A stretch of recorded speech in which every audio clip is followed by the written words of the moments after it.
Today, we share our gut reaction to the Broncos' 24-17 victory over the Bears in preseason Game 1.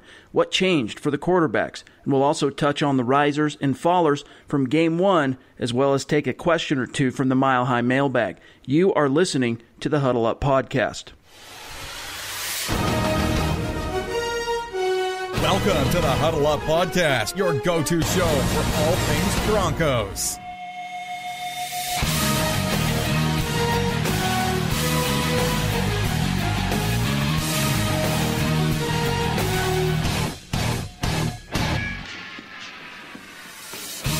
Welcome in, everybody, to the Huddle Up Podcast, presented by Mile High Huddle. It is time to drop some knowledge. I'm your host, Chad Jensen, Scout Media, CBS Sports Digital. With me is Will Keys, editor and writer at Mile High Huddle. Will, we missed you on the last episode. We had to get by without Will. How was your vacay? Tell our listeners where you went and what kind of trouble you got into. Yeah, I missed you too, but I spent the week in Santa Cruz, California. It's a place I know you're pretty familiar with, playing music back in the day. Indeed. I don't know if you've ever been to the Boardwalk in Santa Cruz, but they have this roller coaster called the Typhoon, where it basically takes you all the way upside down and does like a 360. And I found out about myself that I really prefer being right side up as to upside down, and I didn't know that, but now, I think from now on, I'm going to stay right side up. You know, it's really weird. I'm 37 years old, and when I was younger, it was when I was young man in my early 20s, motion and things like that didn't bother me. I could get on a roller coaster or whatever and be fine. It was a thrill. It was fun. It was what you expect it to be. But as I got older, had some kids, the kids want to get on the rides, and half the time they're so young, you got to be on there with them and this and that. I found that I'm much more sensitive now, all of a sudden out of nowhere, to motion and going around in circles at high velocity. It's really weird how that changes. Crazy how that happens. I think that's when you pawn them off on the older brother or the mom. Well, Parenting 101. Fortunately for me, I've got a 14-year-old, so we're now edging into that territory where I can do just that. Now, there you go. We are happy to have Will back, and we're happy to share today's episode with our sponsor, Audible. Get a free audiobook download and a 30-day free trial at audibletrial.com/huddle up. You get a free book with your 30-day free trial, and there's 180,000 different titles that you can choose from for that free book for your iPhone, Android, Kindle, or MP3 player at audibletrial.com/huddle up. We love this service. It allows us to bring you this show each and every week. I use it on almost a daily basis, whether I'm driving around town on my commutes, whether I'm in the yard. Doesn't matter what I'm doing, working out. It allows me to consume these books without actually sitting down and turning the pages. And as a listener, it really helps support the show and allows us to keep doing what we do as far as providing you this content. So the cool thing about Audible with this trial is you sign up, you pick your book, you give it a whirl. If you don't like it, you cancel before the 30 days, you're out. But if you do try it, obviously you're listening to this podcast not just because you're a Broncos fan, but you probably really appreciate, the Audible medium, being able to listen to your content. You try Audible, you're going to be hooked, you're going to love it, you're going to come back to us, you're going to say, hey, thanks for turning me onto Audible. So go to audibletrial.com/huddle up and get started. Now, we are here to give you a deep dive on your favorite team, the Denver Broncos, and we need your help. We can't grow without you. Each and every week, we ask you to rate the show, whether you're on iTunes or Stitcher, and there's a big reason for it. It helps us to grow and to reach new listeners. We love it that you're subscribing. We love it that you're listening.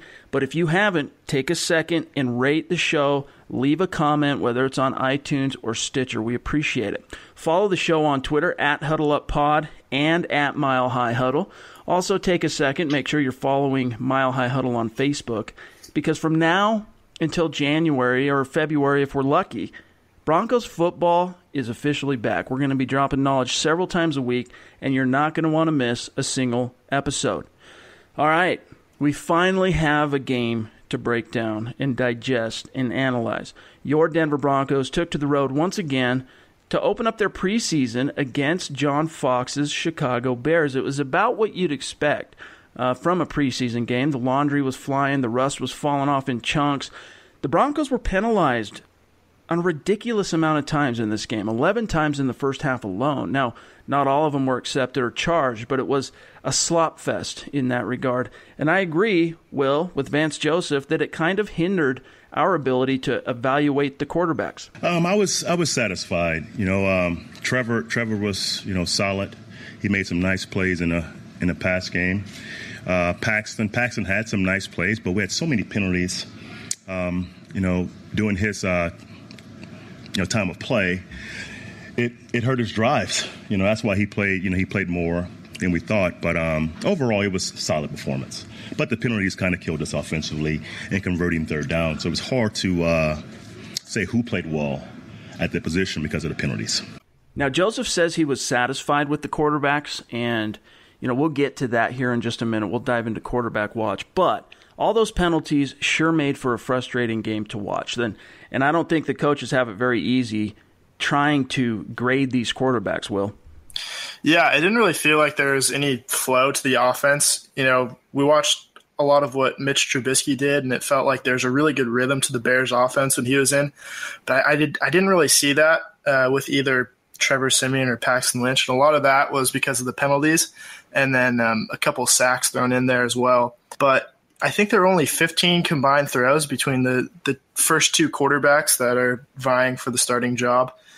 And some of that's because, obviously, of the Chris Harris pick six. So you had two straight Bears offensive possessions to start it off. And the first Siemian drive ended up being pretty long, not just in real time because of the penalties, but I think it chewed up something like, 5 or 6 minutes. But Siemian only got 3 drives total, I think. And then, I think it was 5 drives for Lynch, but it's really not a lot to evaluate. So, I'm glad that we have another game against San Francisco before the coaching staff actually has to make a decision.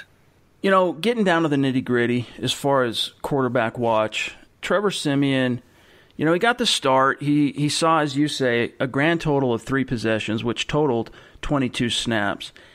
On literally the first snap, which we were not privy to due to some technical difficulties that 9 News had, Menelik Watson, your shiny, brand-new right tackle, relinquished a sack to Leonard Floyd right off the bat. And then Siemian, though, he picked himself up, orchestrated the longest drive of the night, as you say. It was 10 plays, 60 yards, culminating in 3 points. It was also a drive that really, I think, was helped out by some Bears penalties as well, but Siemian still got points out of it, so you got to give him that. Now, looking at his limited reps, I didn't see, honestly, the Trevor Siemian that I hoped to see this time around. But I did see the Trevor Siemian that I kind of expected to see, in that he stayed on schedule. He showed command of the offense. He had poise. He never looked lost. I could say maybe he looked like he was trying to play it safe a little bit, but basically it was the same old Trevor Siemian with some of the same issues, like on the 3rd and 4, he threw the ball 3 yards to Jordan Taylor underneath, who was bracketed by a corner and in coverage and either a linebacker or a safety, I don't recall, over the top. He was predictably tackled short of the sticks, as we so often saw in 2016, which resulted in a punt. But if you look at his stat line, he finished with a quarterback rating of 97, which is great. 6 for 7 on his attempts, 51 total yards, averaged 7.3 yards per clip. So it was a solid outing and a limited sample size. He showed accuracy, and at worst, it's kind of one of those things where if Siemian wins the job, we know what to expect, and we saw it last year. And honestly, if I had to grade him, I'd give him like a B-. Here's, though, what Trevor had to say about his own performance after the game. It's pretty good. It was good to get going and kind of get in a little rhythm there we found. Moved the ball, ran the ball really well, and that's kind of been a theme at camp, I think, so far. So just good to get out there, throw it around, and get in a little rhythm. Well, it might not have been a powerhouse performance from our Trevor Siemian, but again, it was about what I expected. What was your take on Siemian's night? I think he did perfectly fine. People are really going to get on him for that 3rd and 4 throw to Jordan Taylor, and we don't really know who was open on that play because we don't have the all 22 to look at in the preseason. But people love to have their preconceptions and their biases confirmed, and so I think Broncos Twitter really had a field day with that. But he did make a couple of really nice plays. I think that throw to Sanders that Sanders ultimately didn't haul in was a great throw. Wasn't a perfect play, however, because he had Demaryius Thomas wide open on a curl on the right side, but he didn't look over to find him. But right. That's kind of one play where it's damned if you do, damned if you don't, because people want to see a really aggressive Trevor Siemian, and that's what they got there. And sometimes the aggressive play isn't necessarily the right play.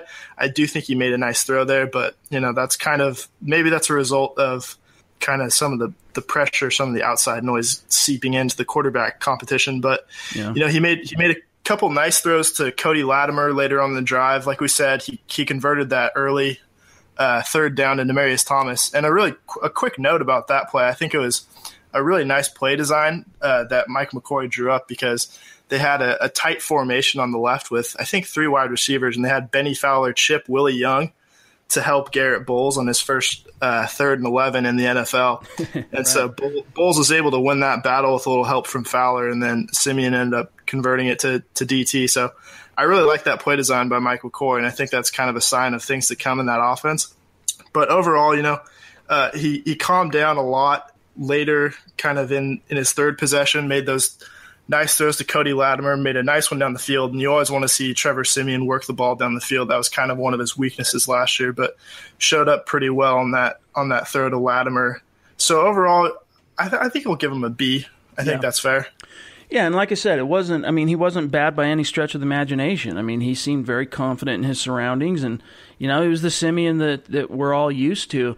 And it was such a small sample size, especially for Siemian.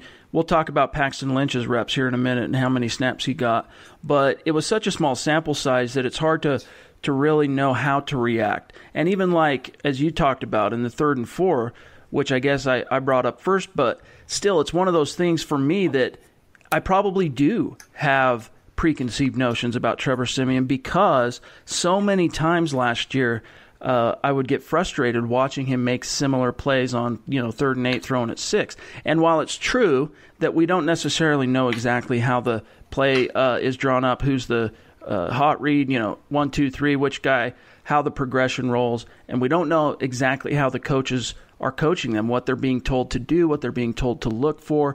I thought that was a good point, that you don't know if Jordan Taylor maybe broke off his route a little bit shallow. So all these things go into play, and all I can really do, especially with the limited broadcast film, is react to what I saw. I liked that he challenged the defense vertically on that play, and I thought it was a very good throw. And I think more often than not, that one to Sanders, Emmanuel Sanders comes down with it, and it's a big play, and everyone's happy. Now, as for Paxton Lynch, he entered the game a little bit more than halfway, I think, through the second quarter, if I recall, and he received exactly 1 snap less than Trevor Siemian, but he actually had, as Will pointed out, more possessions. Not counting his kneel down to end the half, Lynch received 5 possessions. The longest drive Lynch and the second team could sustain was 31 yards, and it was his final possession, which ended in a failed attempt on 4th and 1. Now, we'll talk more about that particular issue here in a minute, but when Lynch entered the game, to me, he looked a little sketchy. He looked uncomfortable. I think I tweeted something like deer in the headlights. But coming out of halftime, he was, I think, a lot more comfortable visibly. Made some decent rhythm throws, mostly to Cody Latimer, also 1 or 2 to Jordan Taylor.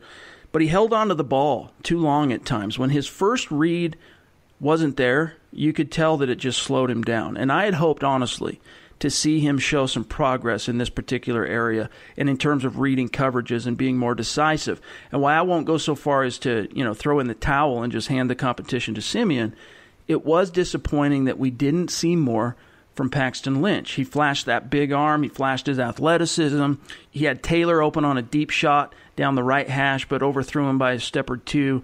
And it was one of those things where when he wasn't sure where to go with the ball or was under pressure, he took off. And for a young guy like that has the athleticism and has the wheels to do that, you want to see him do it, but he's just too quick to do it at times. He had 4 rushes for 11 yards on the night, whereas Siemian benefited, I think, from Chicago penalties on his longest drive. Lynch did have a few drives killed by penalties on the Broncos O-line. He finished 6 of 9, 42 yards, QB rating of 77.1.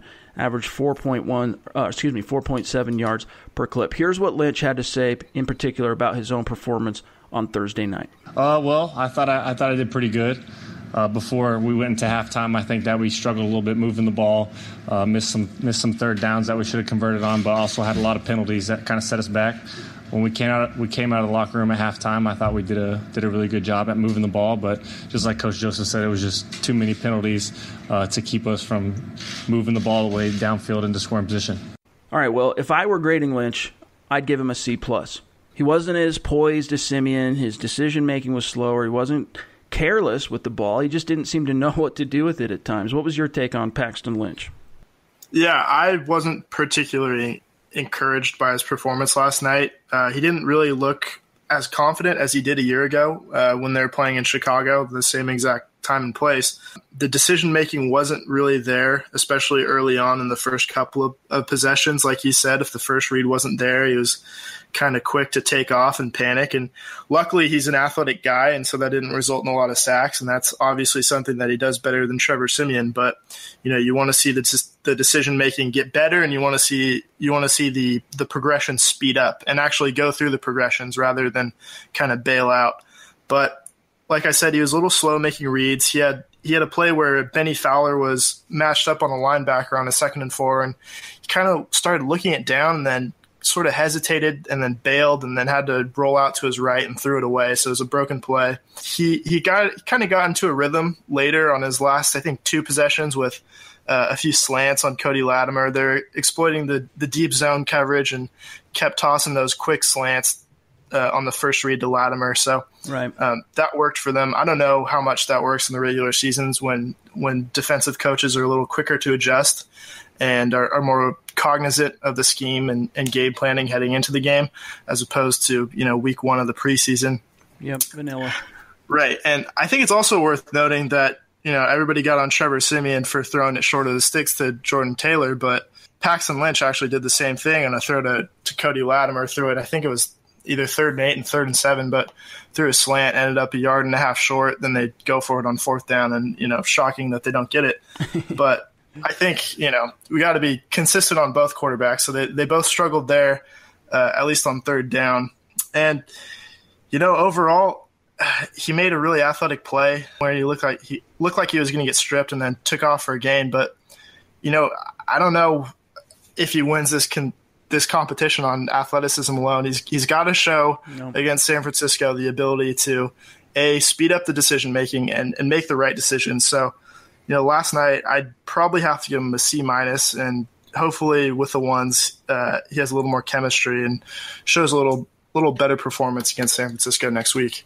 Yeah, we got to see more from Paxton Lynch, and it was interesting. I was listening to the great Sandy Clough on Friday, 104.3 The Fan, and he talked about, he was referencing something that Brian Greasy said during the broadcast, which was that he thought it was interesting how, it's one thing to say each guy's going to start one of the games leading into the third game. But to have each guy basically play a quarter and a half, it's really kind of skewing or giving you a limited view of what these guys can do. And what he said is, why not, let them play all the way the whole first half and come out of halftime with one possession. Give them both this kind of extended look, this extended opportunity to get in a groove, to play through, try and get in a rhythm, get in the feel of the game, and all these things, rather than this kind of disjointed, you're in, you're out. And it's, as like we're saying, it's such a small sample size, it's hard to really get a beat. I mean, we can say, all we can do is convey what we saw, but at the same time, it was such a small sample size that you don't really know which way is up. Yeah, it looked like, they kind of went by thirds, where it was Siemian got 7 throws, and then Lynch got 9 throws on one fewer play. And then Kyle Sloter gets six passes in the fourth quarter. And I know you have to get him in at some point, but when you have a quarterback competition that's still undecided in week 1 of the preseason, you really do want to see as much as you can from the first 2. And, after the game, they asked Vance Joseph about Kyle Sloter and kind of said that, no, he's not going to get number 2 reps. No, he's not in the mix for the starting job. Yeah. So if so, then why is he getting so much playing time? And it's hard to complain when he played as well as he did, and they won the game because of him. Right. But I think he'd much rather have like you said, an extended look at the two guys that have a shot to actually start instead of seeing what Kyle Sloter brings to the table. Yeah, I mean, John Elway, before they signed Kyle Sloter, basically said they're going to go out and find, his words, a camp arm, right? And Kyle Sloter, interestingly, has turned into more than a camp arm. He had a very strong final week of training camp leading into this first game. And really, you don't want to say he put the team on his shoulders by any stretch, but he was the deciding factor in the Broncos coming back in a meaningless preseason game and winning it. And in particular, that dropping it in the bucket to Isaiah McKenzie, you hope that any quarterback that can put on a helmet and jersey and shoulder pads at the NFL level could throw to a wide-open receiver down the field. But the one play in which I thought he really showed his poise and his particular skill set was on right after a holding penalty on that next possession after the McKenzie touchdown. 1st and 20. Right. Feels pressure, slides left. He's going across, he's going to his left, so he's going to his weak side. He spots Khalif Raymond getting open about 20, 24 yards downfield. Squares up and kind of has to throw across as he's moving, across his body, across the momentum in which he was moving. Perfect strike over the top of the defense to Khalif Raymond to move the sticks and get a new set of downs and dug the Broncos out of that hole. And then 4 plays later, D'Angelo Henderson breaks off that 41-yarder. So he was a difference maker. I mean, you could say he was easily the best quarterback on the field, but he was going against third team. That's the problem. He's playing with the third team offense and skill position, but he's going against the third team player. So you expect someone who does have maybe a little bit better poise or command of their situation, even for a young quarterback like that, to make some hay. Right. He wasn't necessarily making any complicated reads, but he saw his open guys. He fit that throw into Marlon Brown, and like he said, I was really impressed with that throw where he kind of booted out to his left and still kept his eyes downfield. And right as he was getting to the sideline, it almost looked like sort of like a Tim Tebow throwback play, except he's right-handed, not left-handed, so it was a little bit more difficult. But found Khalif Raymond wide open, and I was thinking it's kind of ironic because this is exactly what you want to see from Paxton Lynch, and we're getting it out of third string Kyle Sloter right now. So we'll find out in due time if Paxton Lynch can do the same. The fans are predictably frustrated with the quarterback situation because we've had this hashtag the decision build up for the last 6 months. You get out to the first game, and the best quarterback is the scrub. And so, again, you got to look at this through the prism of how many reps they got and the bizarre way in which the Broncos coaches have decided to divvy up the reps to Siemian and Lynch. But I would just say pump the brakes for now. That's all going to work out in due time. We're going to have a lot better beat, I think, on the situation coming out of San Francisco. Now, it was disappointing that the Broncos didn't pick up that big 4th down in the third quarter. I want to kind of backtrack to that for a second. It was Lynch's final possession, but we do have to remember that it wasn't the Broncos' first-team offensive line out there. They had their own struggle on a 3rd and 1 with C.J. Anderson, but going back to this 4th and 1, it was the second team. And it was Juwan Thompson carrying the rock, who frankly did not look good in his limited opportunities. With the exception of D'Angelo Henderson, who we're going to talk a lot more about here a little bit later, the running game was uninspiring, I think, for the Broncos, in my opinion. The first-team unit, they weren't on the field long enough to get into any kind of groove. C.J. Anderson, he averaged 4.2 yards per carry on his 5 touches, so that's solid. Stephen Ridley ran hard, but the second team didn't really do him any favors. I liked what I saw, though, from Ridley. I just think he needs to get more carries with the ones next week just so the Broncos get a better kind of bead on what he's capable of. D'Angelo Henderson, man, led the team with 57 yards rushing and the game-winning touchdown. Hop looked absolutely phenomenal. And, Will, it was the first preseason game, the first-team O-line barely played. But what would you tell fans who feel like the Broncos' short yardage struggles of last year seem to be carrying over to 2017? Yeah, it really felt like, especially given the fact that they were playing in Chicago to start the preseason like they did a year ago, it felt really like deja vu when they got stuffed on those 2 short yardage attempts. But the first play, which I think was a 3rd and 1, got blown up mostly because Donald Stevenson he just got wrecked. I can't remember who it was by. I think it might have been number 90 for the Bears. Apologies to him. I don't know who that is. But Stevenson ended up horizontal on the play, which is I'm not an offensive line coach, but typically you want to be on both feet. Yeah, if you can. I mean, you got to at least try to anchor. Right. So that's kind of why that play kind of got blown up, and not really because of Stephen Ridley. Although I think, we've talked about numbers before, and Stephen Ridley right now, he's wearing 4, and I think that I don't know if he makes the roster wearing number 4. And I think if someone can get him, like, I don't know what's available, but something in the 30s or the 40s, I think he's going to play with more confidence. It definitely worked for Isaiah McKenzie last night with the touchdown, wearing number 84 as opposed to 5. Went from 5 to 84, and magic happened. It's a huge difference, I'm telling you. But so that second play, which was it was called 4th and 1, but it was closer to 4th and 2, really. But so they give it to Juwan Thompson, I believe, and then Alan Barber just got beat outside to his left shoulder. So it wasn't a bad run by Thompson. I don't know if he could have cut back or anything, but kind of a failure on the part of the guards and the tackles on either play, Barber and Stevenson. And I know that it's the preseason and they want to just kind of test out their strength up front, but if they're not strong enough in the regular season, they're just going to have to get more creative. So, if they're consistently getting beat in the middle, and I don't know if that'll happen because Garcia and especially Ronald Leary and then Matt Paradis are all pretty strong guys that can get some push. But if they're still failing to convert third and 1 and then 4th and 1, they're gonna have to mix in, especially if it's Paxton Lynch. Why not just sneak the ball like they did with Brock Osweiler a few years ago? He's such a huge guy. All you need to do is just he's got some power to him. He's a big guy. He's not a skinny, gangly 6'7" like Brock Osweiler. I mean, he's got some muscle on him. Right. Yeah, so just give him the ball. Or I don't even care. Like, give him 2 out of the shotgun and just let him run forward like Tim Tebow or Cam Newton. Yeah. Or, you could always give the ball to Andy Janovich, which is more often than not a successful play in any situation. Either that or, naked bootleg or toss it outside just to keep the defense honest. But you want to see some type of creativity, I guess.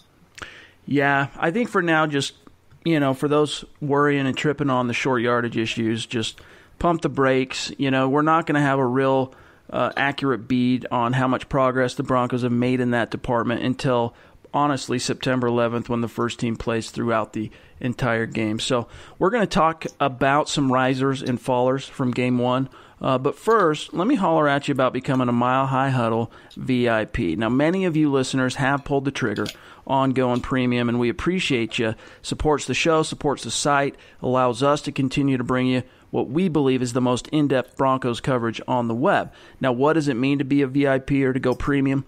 Every week, Mile High Huddle saves our most analytical content for our premium members, whether it's something a little bit more long form or a film review like the one I published on Friday, 3 takeaways from the film, or some X's and O's. The news stories are going to always be free to everybody, but the in-depth analysis, any insider information we pick up along the way, will be reserved for our VIPs. Here's how it works. You have 2 options. You can sign up for a monthly membership, which costs $5, or you can go annual, which costs $49 for the year. So going annual, you can save $11. From there, you get access to all our premium content, our members-only message boards, which we frequent on the reg. Basically, the best way to support Mile High Huddle and also Huddle Up is to go premium. Also, since we moved to CBS, the powers that be cut some deals. Our members now, they used to get 10% off on team merchandise through Fanatics. Now our VIPs get 20% off. So if you got your eye on that Von Miller jersey, you got that Paxton Lynch jersey on ice in case he wins the job, go premium, get 20% off through Fanatics. Go to milehighhuddle.com, click the join button in the top menu, and sign up. We love you. We appreciate you. All right, let's go through and talk about some of the risers and fallers from Game 1. And honestly, there's a lot to get to, so we'll kind of go rapid fire. Will, start us off with who impressed you on Thursday and really you feel like improved their stock. Right, so first off, I'm going to go with Ronald Leary, played as advertised at right guard. Next up, Vontario Stora did a good job suing off the edge and then was actually eating up double teams at outside linebacker in place of Shane Ray and Shaq Barrett. Number 3, Isaiah McKenzie didn't hurt himself on on returns at all. I think he only got one shot to return a punt, one or two. Didn't do anything necessarily negative, and then obviously scored the touchdown in the fourth quarter. Fourth, I think he's on your list, but Garrett Bowles was just really impressive, both in pass protection and in the run game. And then finally, Khalif Raymond. We talked about it earlier. He caught that pass from Kyle Sloter on the first and 20, and then he looked really good returning kicks. So I'm going to give it to Leary, Dora, McKenzie, Bowles, and then Raymond. Before I get to mine, I just want to, since I also have Bowles, I just want to touch on a couple things that impressed me about him. And, nobody got by him. He wasn't beat on the edge. He wasn't beat with any inside moves and pass protection. In the run game, he blocked his man, moved guys off the block. But what really, and I was just looking forward to this, it was only a matter of time. Imagine putting Derek Wolfe at left tackle. That's what you have in Garrett Bowles. I mean, there was that one play that he drew a personal foul on he managed to trigger his opponent to get a personal foul 15 yards where he got into their heads so fast. I mean, he was in their heads within the first couple of plays. Dude puts his I think it was Willie Young. I might be wrong on that, but it was him. Yep. Puts his hand in his throat, and Bowles says, "What, dude?" Step off, and goes at him, and he ends up kind of getting body slammed, but he was clearly engaging in psychological warfare right out of the gates and made it clear that, I might be the rookie first rounder, but I'm here to knock heads and play ball. And then there was even another play that stood out to me that was impressive, where there was a play where the Bears did a little bit of a stunt. Trevor Siemian dropped back. He kind of held on a little bit longer because the first couple reads weren't there, and it allowed it was Leonard Floyd, this time rushing from the right side, so rushing on Garrett Bowles, to kind of get around, and Bowles blocked him long enough, so the coverage kind of allowed Floyd to get there type thing. Siemian unloads, gets rid of it, and he kind of knocks into Siemian a little bit. It wasn't a big hit or whatever, and Bowles pancaked him to the ground to the point where Floyd, you could see it. Again, it's the television broadcast, so we're not going to get any game film or all 22 film on it, but you can see as Bowles is pancaking him to the ground and just staring into his eyes like this, the dude throws up his arms, he's flat on his back, throws up his arms looking at the ref like, what the crap, dude? This is freaking preseason. This guy's pancaking me on third down.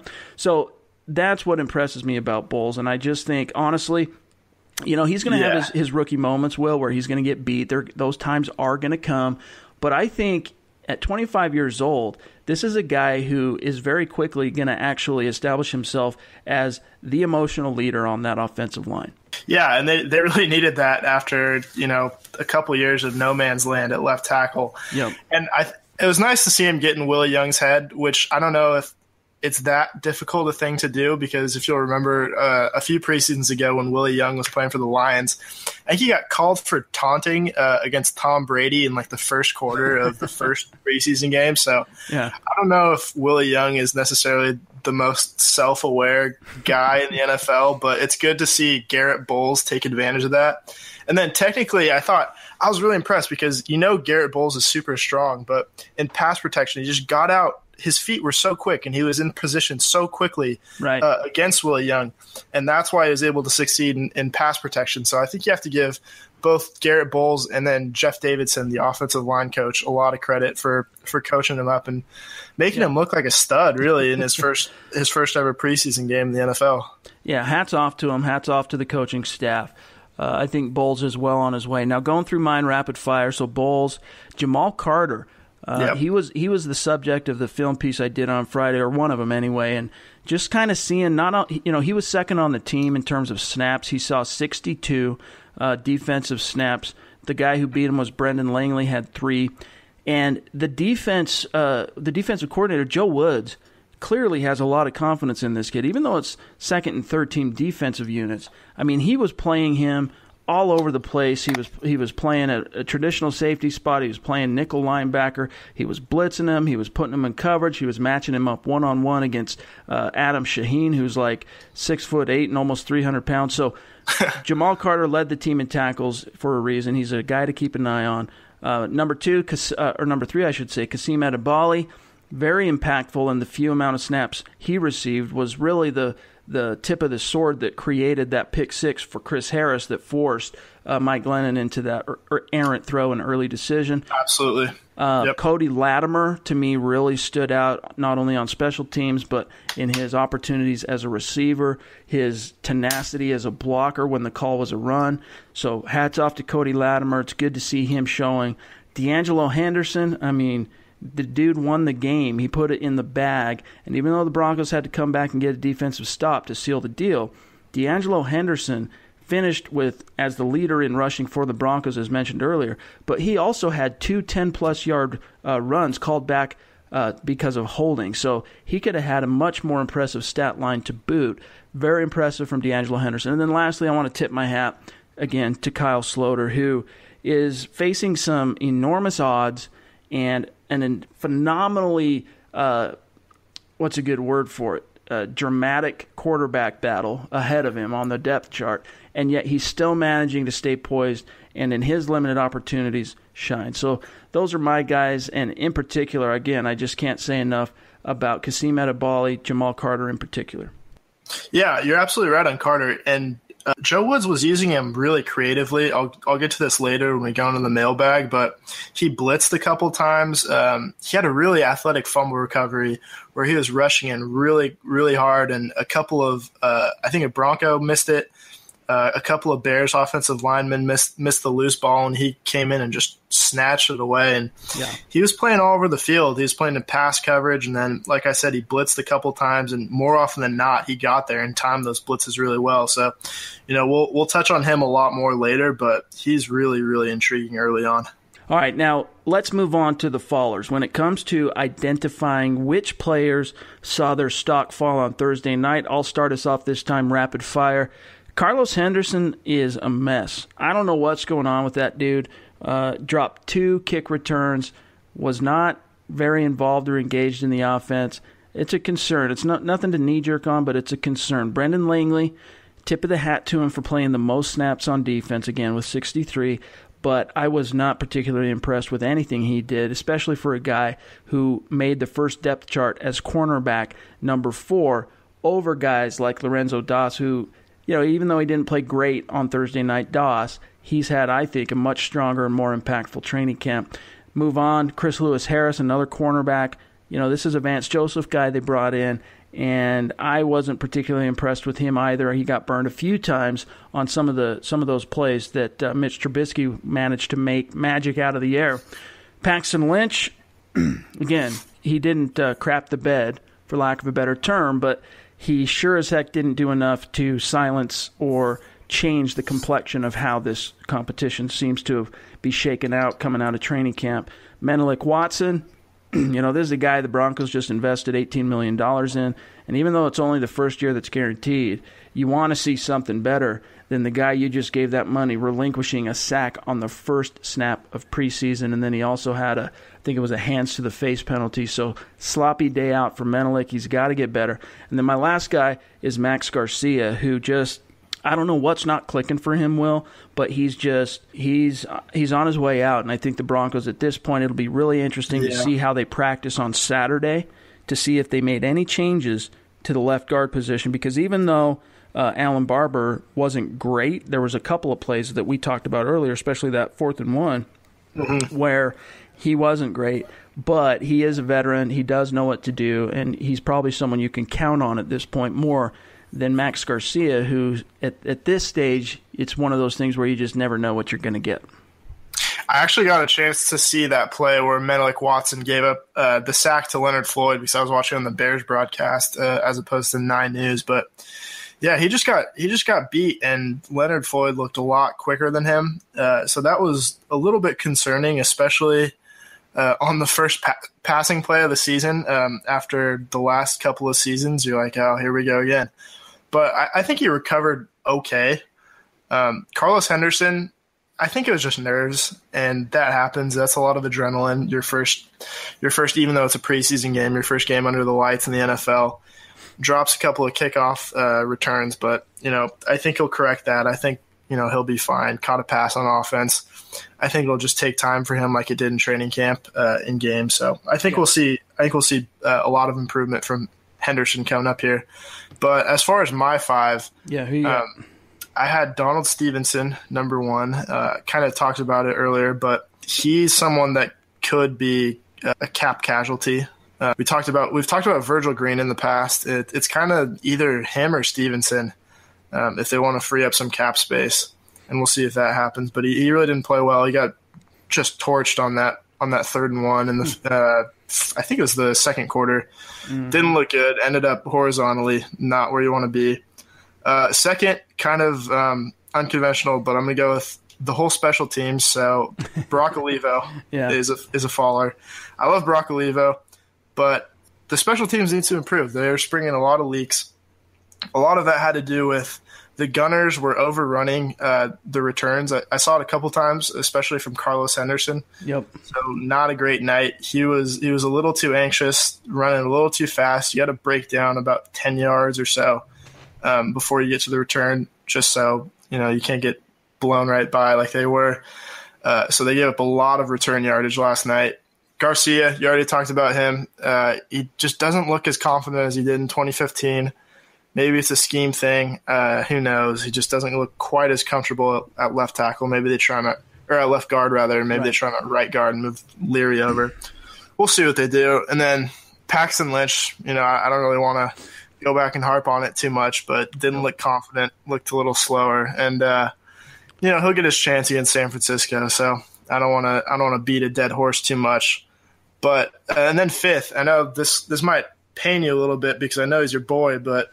Yeah. I wasn't too impressed by Zach Kerr. I think he looked a little too small to be playing nose tackle because they're going with a 4-man front at times, or at least I don't know. They're playing him more as like a 5 technique defensive end, and he couldn't really take those double teams, and he was kind of getting pushed back and kind of bullied. Yeah, and I think when they switched from Wynn and they're playing Kerr a little more around the second and third quarter, and they're getting torched on the ground. I think he was kind of a reason why. And so, hopefully he can come back, and maybe he's playing out of position a little bit, but I want to see a little more improvement from him in the second week as well. I would agree with that. When he was on the field, that's when Chicago started having a lot more success on the ground. I mean, it's just the two things correlated, and I haven't gone back and studied Kerr in particular. I'll probably do that in the coming week or maybe over the weekend. But I'd have to agree with you. It wasn't a great start for Zach Kerr. And the one thing I'd like, a quick aside before we move on to the mailbag, is your point about Donald Stevenson. I concur. But the flip side to that, just to kind of maybe take it back to risers a little bit, was I was actually pretty impressed with Tyson Brilo. Yep. He was kind of my sixth man on the 5-man squad, but he did look good in pass protection. He was solid, and he wasn't great. He didn't do anything that was like popping off the screen, but he executed, and that's not something we've seen from him too often in his time as a Bronco, especially over the last year or so. So it's good to see him at least not screwing things up. Right, and people were talking about him in training camp, and maybe this is just because he was getting too many reps against guys like Von Miller, but he was someone that wasn't even getting a hand on Von Miller, and he came back and he looked confident and he looked quick and he looked like his feet were there and he was in position. He was getting leverage, and he's never been a strength guy, and he never will. So leverage is really important, and so is hand placement, and it was all there working for him last night. So, maybe it has something to do with playing left tackle as opposed to right tackle. Our guy Doc Bear loves to talk about functional strength. Right. And that has to do with, playing on the left side or the right side, whichever one works better for them. But he looks strong. And so I think if he can keep it going, he's got a future as a swing tackle in Denver, especially with the way Michael Schofield has or has not been producing. Yeah, third team left guard, not good for Skodog. But, yeah, I would just say that, again, he looked great as a left tackle. My concern of putting him as a swing guy is if he has to step in and play right tackle, which has just not been good. In fact, it's been catastrophic. But before we get out of here, we'll take a quick question or two from the Mile High Mailbag. We are your football priests. We're here to offer absolution and answers to your burning Broncos questions, and we always love engaging with you, our listeners. Today's first question comes from David Cromwell, friend of the show. His question is, would it be better for the Broncos to go 4-12 this year than 7-9? And then his comment is, I think it would. And I'll take this one first real quick, Will. I think the answer depends on who the quarterback is. I think kind of the unique challenge facing John Elway and the Broncos is how to reconcile their belief and their drive to win now and capitalize on their defensive talent with the fact that they've invested a first-round pick in a quarterback who has likely developed as far as he's going to without actually starting and facing live bullets. So within that scope, the Broncos kind of get caught up in that drive and need to win, which you want to see, but it also sacrifices what they might have. Now, the story's not over yet, but what they might have in Paxton Lynch. So I'll say this. I've seen, personally up to this point, nothing so far that has changed my mind on the issue, the same issue we've talked about many times over the offseason. The Broncos need to bite the bullet and start the first rounder. Let the chips fall, find out what they have in him.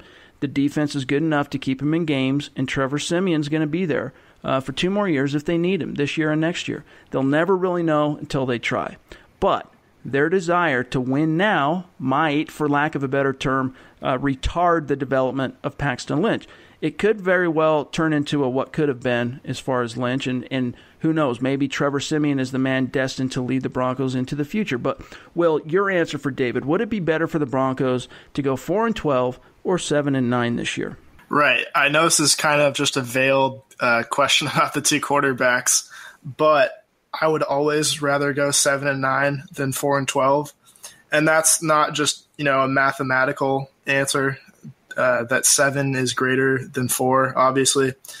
But I think you always owe it to your fans and then the players to try to win, maybe the New York Jets excluded.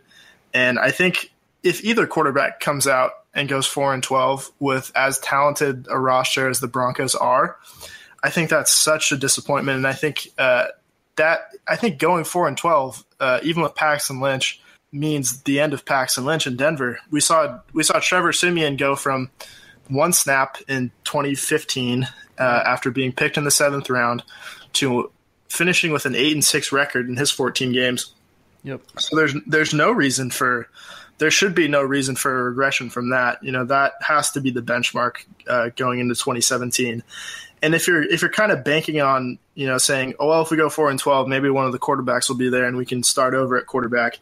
That's not – I never like that idea because Sam Darnold – there's no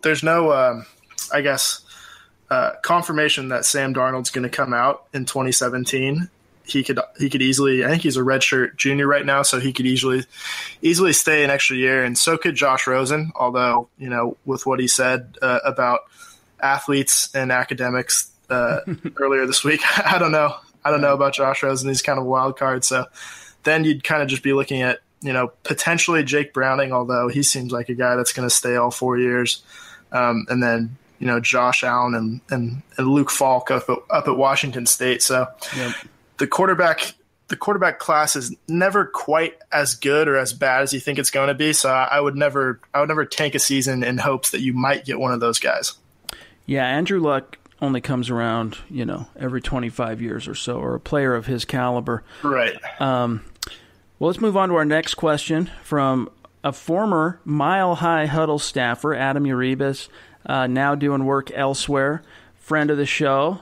His question is, how did Jamal Carter go undrafted? Kid seems like he has the potential to be a solid player, and it's a very good question. And, I'll be the first one to admit that I'm not an expert on the 2017 draft class.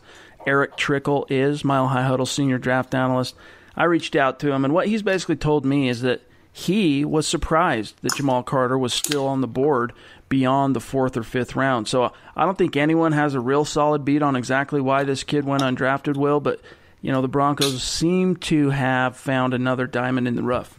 Right. I don't necessarily watch a lot of University of Miami games, so I wasn't particularly familiar with Jamal Carter until he joined the Broncos, but I dug up a scouting report from NFL.com from the scout Lance Zierlein, and kind of the book on Jamal Carter's weaknesses were that he has poor instincts, doesn't make enough plays on the ball, gets manipulated easily by the quarterback, has mental lapses in times, and is slow to diagnose run plays, which I don't think I saw any of that really last night. And, I think you have to give credit, like I said earlier, to Joe Woods, because he's using him almost as kind of like a fourth or fifth linebacker in the box who's on the line of scrimmage all day, using him creatively, blitzing him, and then at times dropping him into coverage. And at Miami, from what it looked like, he was playing mostly high safety, which that definitely wasn't the case last night. No. He was kind of embedded sort of either on the tight end or right at the line of scrimmage and blitzing. And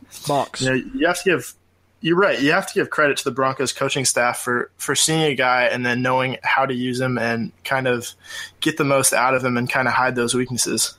I rewatched each and every snap from Jamal Carter on Friday, working on that 3 takeaways from the film.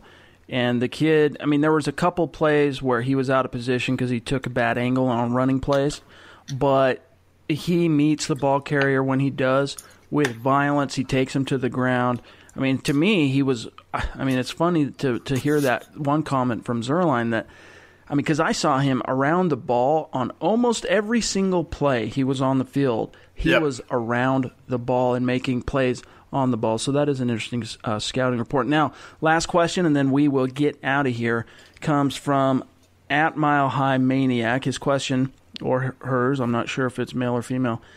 How big of a hit is losing Billy Wynn, who steps in? And it is a bummer because Wynn was consuming double teams like a boss on Thursday before he got hurt. And to me, I think, Will, off the cuff, it just means that Zach Kerr is going to continue to have a bigger role. He played a lot on Thursday night after Wynn went down, and I guess it creates more of an opportunity for Tyreek Jarrett. So your thoughts on the issue? Yeah, it's definitely a big loss. I don't know if it's quite as big as Vance Walker was a year ago, but obviously the Broncos like to rotate a bunch of defensive ends and tackles and nose tackles in. And Billy Wynn looked really good last night. Like you said, he ate up a couple double teams and then was really impacting the run. You saw the difference it made when Wynn got hurt and the Bears started kind of running the ball with Tariq Cohen at will. But it's interesting that Nicky Jobvala from the Denver Post tweeted that the Broncos will, in all likelihood, make a move from the outside, at least, it looks like, to make up for Billy Wynn's void, I guess, on the roster. So I don't know if they're only looking to promote from within or at least give Kerr or Jarrett or whoever a little bit of competition. But right. So obviously there's Vance Walker, who he looks like it's kind of it's an interesting situation because he's a year removed from the ACL tear at about this time last year, maybe a little bit later, or I think it was earlier in training camp. It was before the first game, I believe.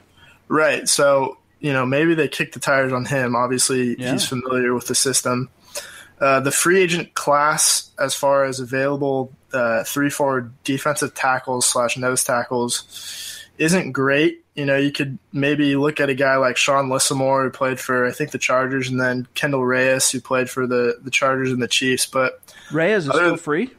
I think so. I looked. This is according to Walter Football. So he's a former second-round pick, if I recall. Right. Played pretty decent football with the Chargers for a while. Yeah. So maybe that's someone that they look at, and then I wouldn't really hold your breath on. I know this will come up, but I wouldn't hold your breath on a Sheldon Richardson trade anytime soon. Although I know that's going to get batted around on Twitter and whatnot, but. I don't think the Jets are trying to lose that hard. Let's remember that it wasn't Domata Peko who went down. It was Billy Wynn. And, 2 or 3 weeks ago, Will and I were questioning whether or not Wynn even had a place on this roster. So I don't say that to minimize his impact because, he's a veteran. He was with the Broncos all 16 games last year. But really, the way he was kind of just a guy last year. And the Broncos' rushing defense took a step backward and all that. So it was good to see him playing well before he went down. But I guess what I'm getting at is, Will, it's not the end of the world. No, they'll be okay. You know, someone has to step up. Like I said, it's not a starter like losing Vance Walker was, but right. They like to rotate their players, so someone's got to fill that void now. I would say last note on this issue is if Vance Walker is recovered, and the Broncos would know better than anybody, he would make the most sense. But that's all the time we have for today's show. Again, follow us on Twitter at HuddleUpPod. You can find Will in the Twitterverse at WillKey6, myself at Chad and Jensen. Tweet us your questions, and we will always try to address your concerns on the show as often as we can. And don't forget to subscribe, y'all. For Will, I'm Chad. We'll talk to you soon. Mile High Huddle.